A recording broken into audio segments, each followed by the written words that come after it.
अस्सलाम वालेकुम बेटा। मैं सियालकोट तो आया फिरना तो मैनू आखदा बहुत मसला है बेटा। मेरा नाम गुलाम फरीद है। मैनू आखदा मसला आख वेख लो मेरी क्यों जी, तो मैं इहदा इलाज माजरा कराना। बेटा मैनू पुत्र मेरा पुछदा नहीं, मैं दर बदर धक्के खांदा फिरना। वो सियालकोट बैठा है, मैं तो मेरी कोई संभालने ना आए, कोई ना कदे किसी दर तो ना कदे किसी दर तो।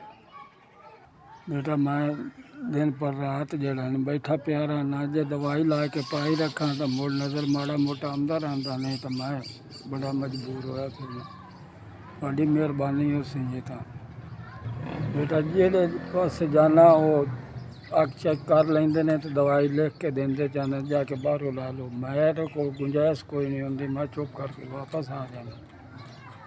थोड़ी मेहरबानी हो सी जो को मेहरबानी कर दो। बेटा खुशी तो कोई बंदा ही नहीं आता, मजबूरी नाल आंदा। मैं तुहाडे गुआरज कीती मेरे नाल तावन करो कि मैं तुहानू दुआ देसां। मेरे लो मैनू 4,000 रुपया मिल गया। अल्लाह तैनू ताकत होर भी देवे तेरा लोकां नू देवे। बेटा मैं तुसां मैनू 4,000 रुपया दिता, मैं आप दा इलाज माजरा करे सा। कोई अल्लाह तुहानू तंदरुस्ती देसे, रब घना दिसने।